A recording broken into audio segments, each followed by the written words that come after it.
Bom dia, amigos e amigas, graça e paz da parte do nosso Senhor e Salvador Jesus Cristo, aquele que nos ama, se entregou por nós e decretou vida hoje, nos deu a oportunidade de abrirmos os olhos e estamos felizes porque o Senhor tem feito grandes coisas por nós. Queria refletir um pouco com você sobre o Natal, o significado do Natal. Se alguém puder, tiver interesse, pode abrir a sua Bíblia em Isaías capítulo 9, que diz: porque um menino nos nasceu, um filho se nos deu, o governo está sobre os seus ombros e o seu nome será maravilhoso, maravilhoso conselheiro, Deus forte, Pai da eternidade, príncipe da paz. Então, quando nós falamos de Natal como cristãos, primeiro nós devemos pegar essa data e ir limpando de todas as cascas de banana, né? De todas as distrações que faz com que o Natal seja qualquer coisa menos a comemoração, né, do nascimento de Jesus Cristo, né? Então é dispensável aqui ficar falando sobre isso, mas você sabe muito bem que tem sido muito mais uma febre consumista, numa troca de presentes e uma estética, né, comemorativa, mais do que uma reflexão sobre o significado do aparecimento do Filho de Deus na Terra, de colocar, né, a sua vida a favor da nossa vida. Então, falar do Natal é falar sobre esperança. E existem também alguns aspectos sobre o nascimento de Jesus Cristo, né, que eu queria tratar com vocês, que é algo muito rico, né, essa entrada do Filho de Deus no mundo. E alguns deles são negligenciados, né, e às vezes nós não notamos. Na leitura eu queria trazer, pontuar algumas coisas aqui, né, que são importantes para a nossa compreensão sobre esse nascimento, né, de Jesus Cristo em favor da humanidade. Então, quando Jesus Cristo nasce, sabemos muito bem, é a encarnação do Verbo. O Verbo se fez carne e habitou entre nós, cheio de graça e de verdade. Então, Jesus Cristo é o último argumento de Deus, não é? É a resposta de Deus para uma postura de rompimento do homem, conforme a narrativa de Gênesis. Então, fica bem estabelecido que não foi o homem que foi bater na porta de Deus para buscar reconciliação. Sabemos muito bem disso. Na verdade, essa reconciliação foi um ato unilateral, não é? Deus é que foi em busca da ovelha que se perdeu. E fez isso de uma maneira extraordinária e espantosa, porque muitas vezes nós não colocamos isso no cálculo. Na verdade, foi o Senhor Todo-Poderoso que desceu ao nosso nível para promover salvação ao homem e reconciliação eterna, segundo o propósito daquele que faz, né, e cumpre a sua palavra de forma cabal. Então existiam as profecias, Jesus Cristo veio, o Verbo se fez carne, habitou entre nós, cheio de graça e de verdade, e ele, como pastor que vai em busca das suas ovelhas, não é, para recolocá-las no aprisco. Esse é o significado do Natal, porque Jesus Cristo entra no mundo, desce, não é, ao nível humano para recongregar um povo que havia se perdido. Então, falar sobre Jesus Cristo é falar sobre salvação, sobre um Deus diligente que faz uma busca ativa, né, para encontrar o homem, para repatriar, né, as pessoas para o seu reino, nós que estávamos perdidos, né, nós que não éramos povo de Deus, né? Jesus Cristo no mundo promove uma equiparação e uma unificação dos povos, conforme está escrito em Efésios. Porque o que acontece? Sem Jesus Cristo, conforme as Escrituras, nós estávamos separados da comunidade de Israel, sem esperança e sem Deus no mundo. Mas aí Jesus Cristo estabelece um só estatuto entre judeus e gentios, de forma que agora somos família de Deus, concidadãos dos santos, conforme está escrito. Então Jesus Cristo, ele primeiro, por meio do seu nascimento e pelo segmento da sua obra, a sua paixão, sua morte, sua ressurreição, o nascimento é esse início, ele faz com que essa parede, né, conforme a expressão de Paulo, ela desmorone, não é? Então não existe uma hierarquia entre povos, porque houve uma revelação inicial de Deus para os judeus, mas os gentios eram tratados, não é, como um povo de segunda categoria.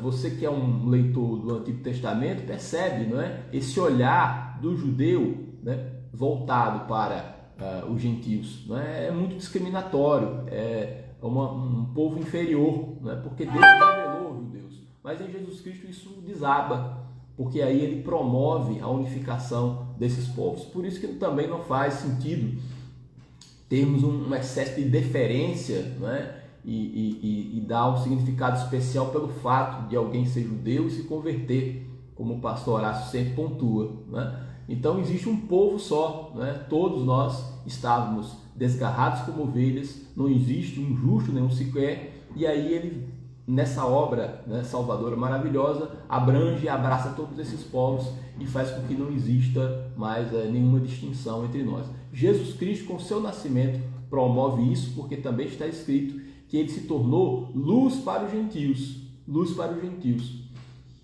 Então, quando existia uma fala de Deus localizada, não é, muito centrada num grupo étnico, né, num grupo específico que seria os judeus, em Jesus Cristo existe uma universalização dessa mensagem, né?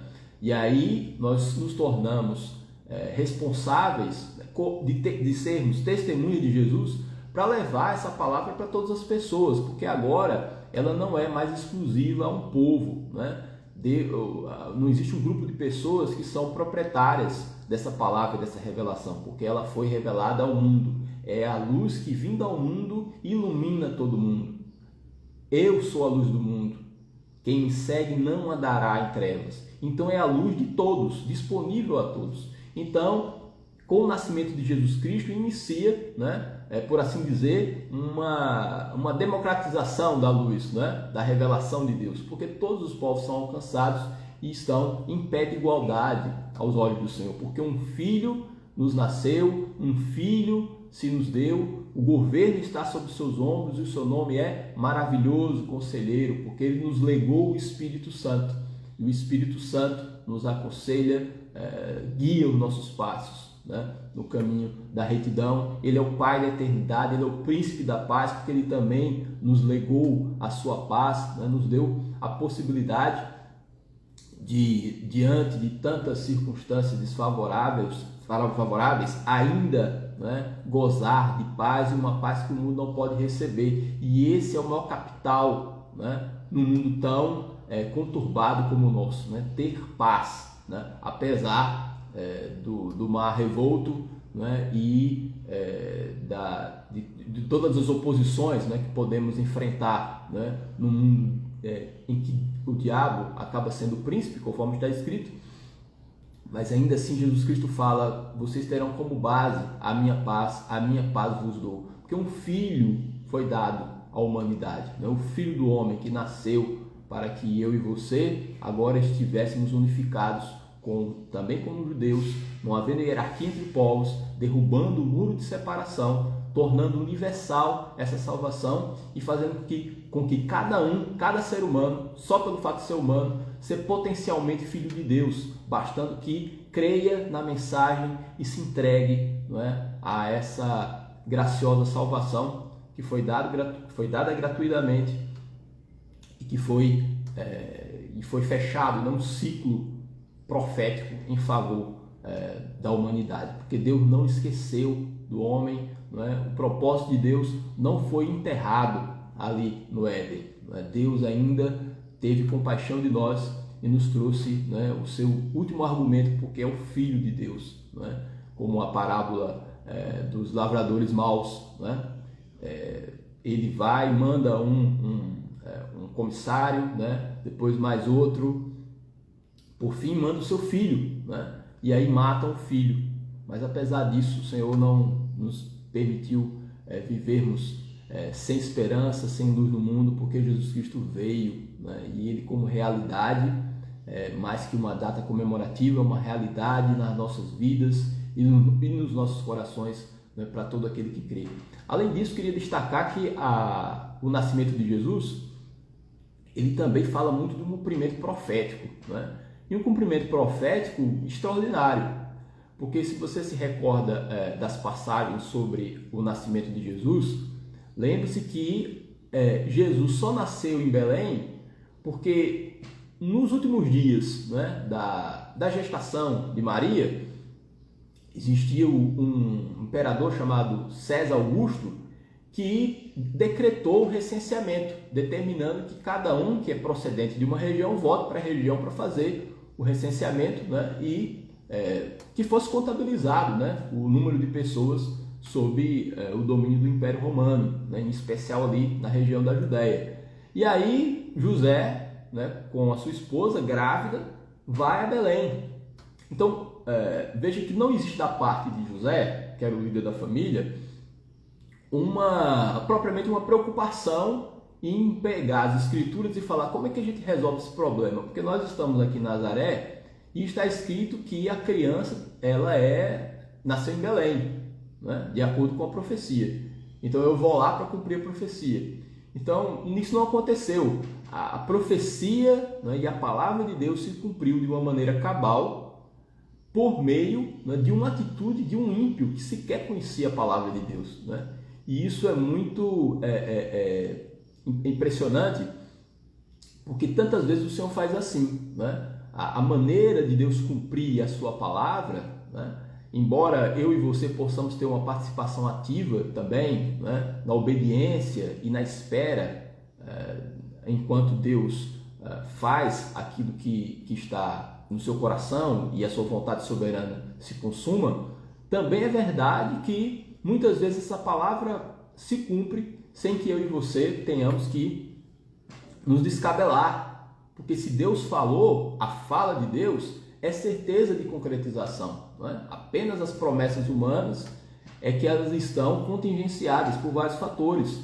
Então alguém pode prometer, a promessa ela não diz muita coisa, né? Por isso que nós temos uma coisa chamada contrato, porque pode ser feita uma promessa, pode haver um compromisso de ambas as partes, mas não apenas pela vontade dos indivíduos que o contratam, mas também por circunstâncias outras, né, que influenciam o resultado do contrato. Você precisa estabelecer ali cláusula de rescisão, né, juros para o caso de mora, né, e outras penalidades ali que vão garantir a certeza do contrato, porque a palavra humana ela não tem tanto peso, né, e ela, para se cumprir, fica à mercê de tantos outros fatores que estão fora do nosso controle.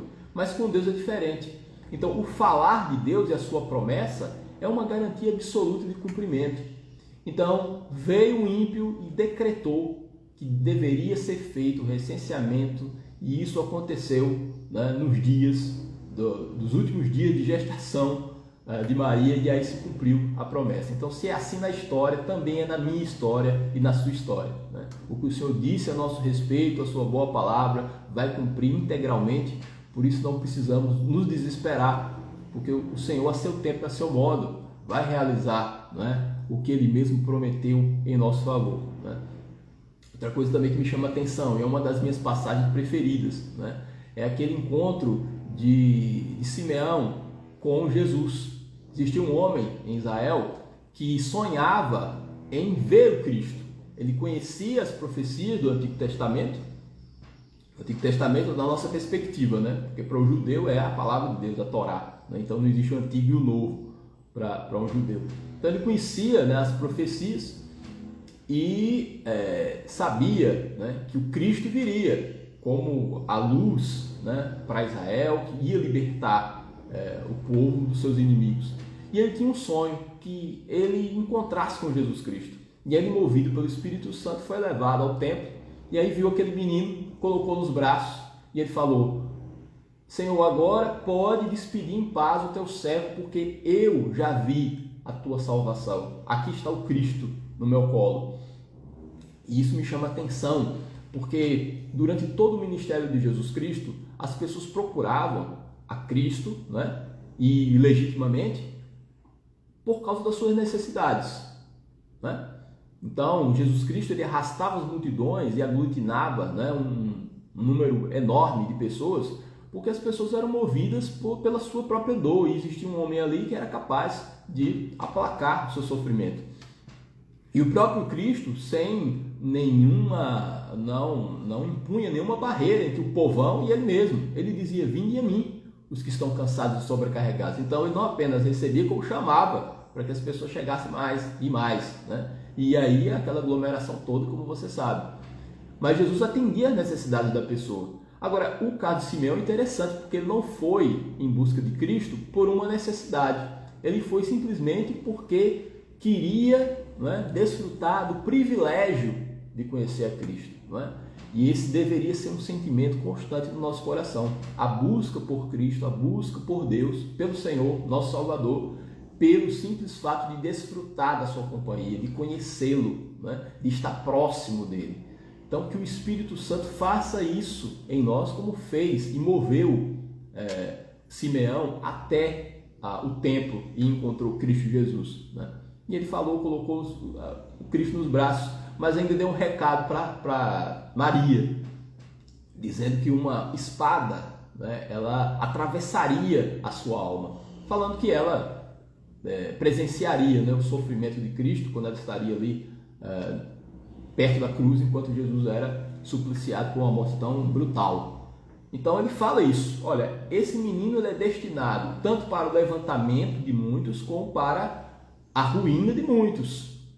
Então Jesus Cristo ele é colocado, né, como Messias, como príncipe da paz, mas às vezes, né, e principalmente nesse clima de Natal, a gente parece que foca num Cristo muito fofo, né, que é só muita paz, amor. Ele veio trazer isso mesmo. Só que do outro lado, ele encontrou opositores, porque se ele veio dar testemunho da verdade, e se Jesus Cristo foi assim, nunca fez média, né, e nunca foi diplomático com as pessoas, né, do ponto de vista político ali, ele sempre foi muito verdadeiro, né, assertivo, e ia com o dedão na ferida, principalmente dos religiosos do seu tempo. Então, evidentemente, ele criou problemas para si. Então, ele veio para levantamento de muitos, segundo a palavra ali de Simeão, mas também para a ruína de outros. O próprio Cristo fala, né? Aquele sobre quem essa pedra cair será reduzido a pó, ele fala. Então, Jesus Cristo ou vem para a salvação ou vem para a própria ruína. Porque quando ele traz a verdade, e ele sendo a verdade, né, a própria rejeição do Cristo, ela traz condenação para as pessoas. Então não existe aí uma terceira via por meio de Jesus Cristo, e é um alerta, né? Ele veio, um filho se nos deu, né? Ele é o maravilhoso conselheiro, o Pai da eternidade, o príncipe da paz, mas ele vem para o levantamento. Mas caso recusada a sua oferta, né, também há consequências. E essa é a parte do nascimento de Jesus, né, que muitas vezes falta um foco maior, porque ele veio trazer, na verdade, essa divisão, né? E não porque ele desejasse isso, porque ele planejou, é porque o homem é assim, ele tem capacidade de decidir, né, pela salvação, pela luz, né, ou no engano do seu próprio caminho, do seu próprio pecado. Então é assim. E outra coisa que eu queria destacar, né, e ainda focando nesse lado, vamos falar nesse lado B, né, do nascimento de Jesus. Porque quando se fala do nascimento de Jesus, geralmente as pessoas se reportam a um ambiente de muita ternura, né, numa atmosfera bucólica, está ali no estábulo, os animaizinhos ao redor, né, da manjedoura, todo mundo feliz, os pastores, né, e a estrelinha brilhando lá no céu, né, tudo muito fofo, agradável. Mas o que nós vemos nos evangelhos, né, é uma história de muita perseguição e brutal violência, extrema violência. Porque Jesus Cristo ele foi perseguido desde a primeira hora. Quando os três magos, né, vieram homenagear Jesus, né, e procuraram Herodes, você conhece a história toda, Herodes ficou furioso porque havia um candidato ao trono, um novo candidato, alguém que queria assumir, né, ou pelo menos segundo a profecia, né, assumiria o trono, porque era o rei de Israel. E como é que eu fico agora? E aí ele começou, uma campanha covarde, né? E uma carnificina extraordinariamente cruel ali em Belém, como você sabe. Então foi uma mortandade de bebês que ele promoveu, Herodes. Isso tudo porque Jesus Cristo nasceu e se tornou a esperança para o povo sem Deus. Então veio Herodes e promoveu toda aquela matança em Belém, ou seja, é uma parte da história que está atrelada, né, a esse início de Jesus, esse nascimento de Jesus. Então custou muito termos Cristo como nosso Salvador, né? Não é uma coisa totalmente idealizada de um Cristo que nasce, né, num ambiente totalmente acolhedor, né? Aliás, até o acolhimento é uma coisa que ele não recebeu desde o início. Quando ele estava a caminho de Belém, como você sabe, né, e havia um fluxo muito grande de pessoas, por conta exatamente do recenseamento, por ordem de César Augusto, não havia lugar na hospedaria. Não havia lugar na hospedaria, e aí José teve que improvisar. Então Jesus Cristo já enfrentou a dureza da vida e circunstâncias desfavoráveis desde o início da sua vida, né? E ele como Filho de Deus. Isso é uma lição para mim e para você, né? Muitas vezes nós nos aborrecemos com pequenos contratempos do dia a dia, né? E achamos que, olha, Deus não está comigo, porque se ele estivesse, né, as coisas seriam mais fáceis, né? Deus me apontaria atalhos, porque olha que eu estou, né, de novo comigo, o raio está caindo 2 vezes no mesmo lugar. Mas devemos nos lembrar que o próprio Cristo sofreu contratempo, porque a vida é assim. Nem sempre ela se apresenta como mãe, se apresenta como madrasta, né? Tantas vezes. E ele viveu esse contratempo, que não havia nem uma previsão profética nesse sentido, porque no Antigo Testamento não fala que ele nasceria numa manjedoura, num estábulo, né? No lugar onde os cavalos, os animais comem, o coxo, né? Não se falou isso, mas ao mesmo tempo aconteceu, porque ele, como tantos outros, não encontraram lugar em hospedarias, né? Considerando, né, esse grande fluxo, né, essa migração de pessoas para Belém para fazer o alistamento, né, do recenseamento. E aconteceu, porque a vida ela tem isso, né? Então, se o Cristo ele sofreu isso e ele era o amado, né, de Deus, porque ele falou: neste meu filho amado eu tenho prazer, né? Ele é o Filho de Deus sem pecado. Então, por que eu e você, né, vamos ser queixosos diante de situações, né, de contratempos do dia a dia, de situações que estão fora do nosso plano? Olha, o nascimento de Jesus também fala sobre isso. Fala que, por melhor que você pense que pode não encontrar lugar na hospedaria, né? Pode ter que improvisar, né? Pode ter que repousar na manjedoura, né? Metaforicamente. Então é assim, a vida é desse jeito.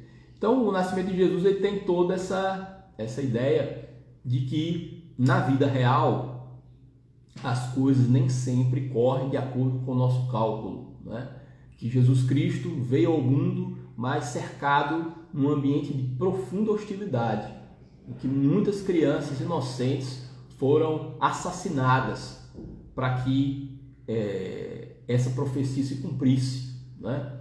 E que Jesus Cristo ele se coloca como o Verbo encarnado entre nós, né? Mais do que uma mensagem de paz, né? e de ternura, né? De amor. Claro que existe isso também, mas ele também veio trazer uma mensagem para decisão, para posicionamento do homem, porque ele serve tanto para levantamento das pessoas como para a ruína. E ele não quer a ruína, ele quer o levantamento. Eis que eu vos proponho a vida e a morte. Escolhe, pois, a vida, né, para que vocês vivam e vivam com vida em abundância, conforme é o plano do coração de Deus, né, para nós. E por último, eu queria dizer, né, nessa antevéspera, né, de Natal, e ainda pegando o gancho ali da manjedoura, assim como Cristo ele nasceu e foi colocado numa manjedoura, um lugar indigno, né, para um rei, um lugar muito simples, isso também serve como tem uma carga simbólica, né, para mim e para você, porque nós na verdade somos, né,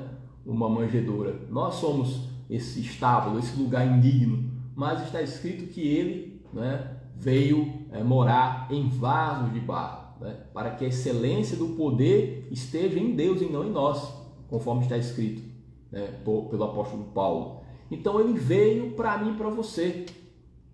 Não existe ninguém indigno, somos indignos, mas o Senhor escolheu as habitações simples, apesar do nosso demérito, o Senhor, Ele nos chama para a santidade, para uma vida diferente, e Ele escolheu homens, pessoas de carne e osso, para que fôssemos templos ambulantes, para que possamos ser recipientes dessa graça de Deus, desse Espírito Santo que se movimenta em nós. Ele nos dá de graça a água da vida e Ele faz mais, Ele instala em nós uma fonte de água viva no nosso interior, é o que Ele fala. Então quem crê em mim, fonte de água viva vão fluir do seu próprio interior. Então não é uma fonte que fica fora, onde a gente vai buscar todos os domingos, e vamos buscar a bênção e fazer a campanha. O que o Senhor planeja para mim e para você é que essa fonte ela se instale no nosso interior, porque esse é o plano de Deus, viver nos homens, mesmo que eu e você tenhamos essa aparência de manjedoura, mas o Senhor decidiu fazer isso porque é um tesouro escondido em vasos de barro, na expressão de Paulo. Assim que é a nossa vida, esse é o plano de Deus, e vamos viver a simplicidade do Natal, da esperança, do amor, do compromisso com o Senhor, e da ideia de que nos custou muito, para Cristo ser o nosso Salvador, porque Ele entrou num mundo difícil, num mundo duro, num mundo cheio de incompreensões e de violência, inclusive, mas Ele cumpriu a sua missão porque Ele nos amou até o fim. Então, falar de Natal é falar do amor de Deus, da esperança. Feliz Natal para você e para a sua família. Vamos viver essas verdades, fazer com que a mensagem do Evangelho seja algo residente no nosso coração o ano inteiro, que o Natal seja apenas um marco para essa memória, um marco de memória, mas não o fim dessa história, em nome de Jesus Cristo.